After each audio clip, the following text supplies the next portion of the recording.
Hello and welcome to Shannon Gardens. Thank you guys so much for joining me. So today I wanted to talk a little bit about roses as far as some of the different types, some general care. I'm also going to be planting a rose that I recently chose in my garden, and I wanted to take you guys on a nursery visit with me just to check out some of the different options that are currently available out there. So let's get to it. Hello everyone. Today we are at one of my local nurseries called Brandy's Perennials, and we're here to check out some of the rose options that are available and out there currently.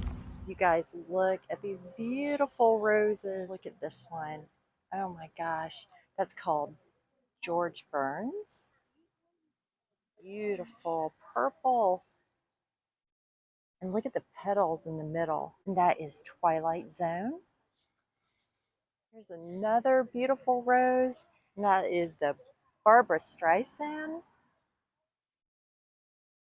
Let's just keep walking down here. Ooh, look at this one. This is a hybrid tea. Look at that. Oh my. And it's got kind of a whitish color in the middle. I don't know if you guys can see that side view there.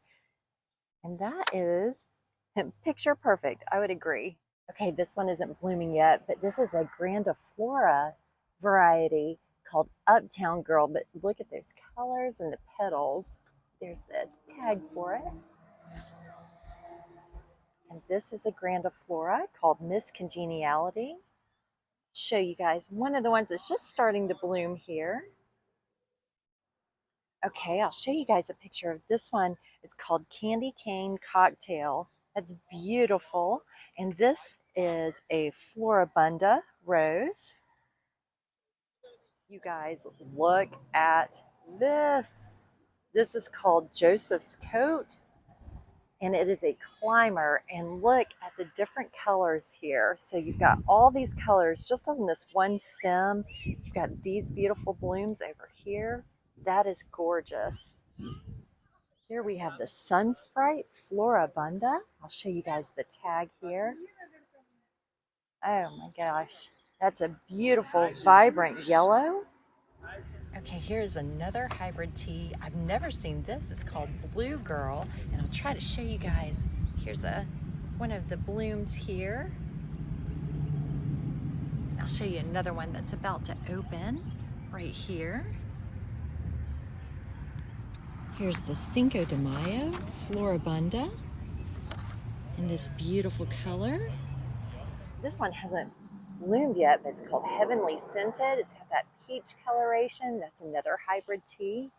Oh, these just look so pretty. Look at this color. That is, it's called Out of the Blue. Roses are one of the most popular blooming flowers in the world.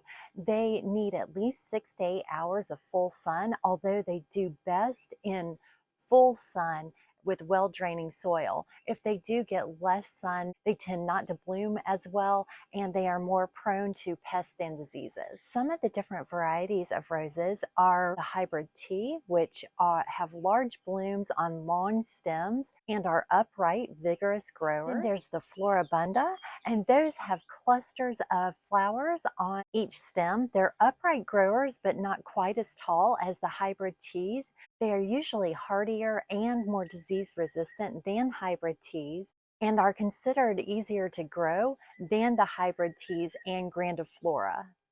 There's the grandiflora, which is a cross between the hybrid tea and the Floribunda. They generally have large clusters of flowers on long stems and are generally tall growers and disease resistant.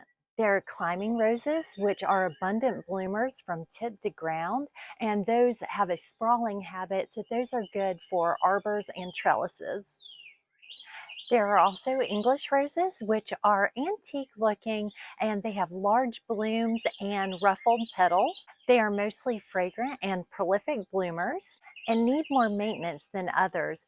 They are usually less hardy and moderately disease resistant. You also have your shrub roses, which are disease resistant, easy to care for. They are repeat bloomers and will bloom throughout the summer. I actually have several shrub roses, and they are very easy, comparatively speaking, to other types of roses. They have excellent disease resistance and are vigorous growers. So a couple of tips when you are planting and caring for your roses, you want to water regularly, particularly the first year of growth. You want to make sure that you're watering regularly and to check that top inch of soil to see if it needs water. Now remember that when you are watering, you're going to want to water from the base of the plant.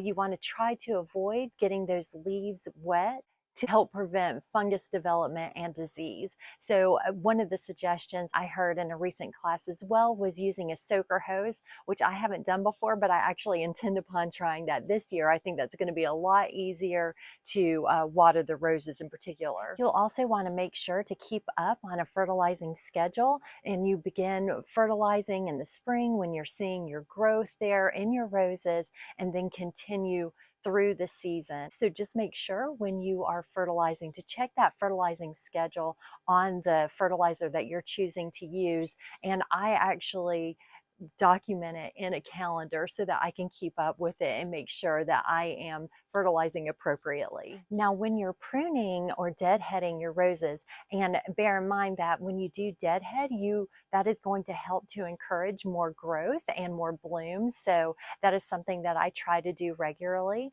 But make sure to use your bypass pruners and to clean those pruners between each plant. So as you're going along and pruning, clean them between each plant so that you don't potentially carry disease from one plant to the next when you're doing your roses. So when you're planting your rose bush, I have clay soil where I live, so I'm going to amend my soil 50-50 with some garden soil and amend that in the clay soil. Now today, for today's planting, the soil that is there has already been worked, so I shouldn't have to do as much as I normally have to do, as much work to get this one planted. And I'm going to add fertilizer to that and mix it in really well. Now the fertilizer I'm going to start with the Root Zone starter fertilizer. I'll show that to you guys here. You don't have to do that. You can use whatever fertilizer you would prefer to use. That's just what I'm choosing to use. And then I will move on to a rose fertilizer and go from there. So once my hole is dug and I've amended the soil and added my fertilizer, I'm going to make sure that the hole is deep enough and wide enough to accommodate that root ball and that it has plenty of space.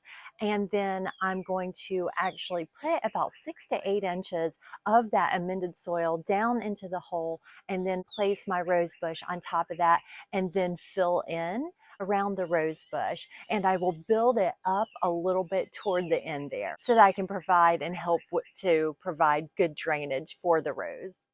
All right, so I'm going to take you guys to the spot in the garden where I'm putting my rose, and I'll also show you the rose that I did choose. I'm so excited about it.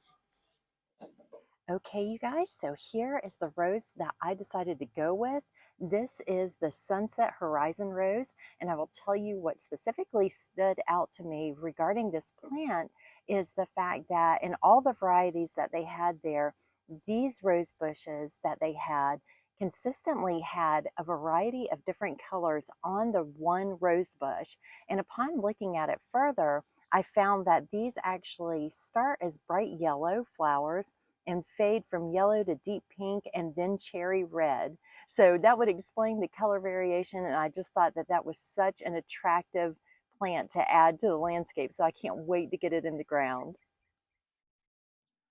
All right, you guys, I've got it planted. I amended the soil, added the starter fertilizer, and dug a nice deep hole. Luckily, I didn't have to work the soil too much because it's already been worked before, so it wasn't quite as clay-ridden, but I am thrilled with the results. I can't wait for the other roses in the garden to start blooming as well, and I'll show you guys that as the season progresses. Thank you guys so much for joining me. I'm so excited to talk about roses, add a rose bush to my garden, and just look at the different varieties that are currently available out there that I've been seeing as I've been going to different nurseries. So thank you so much again. Please make sure to like and subscribe. And until next time, happy gardening and goodbye.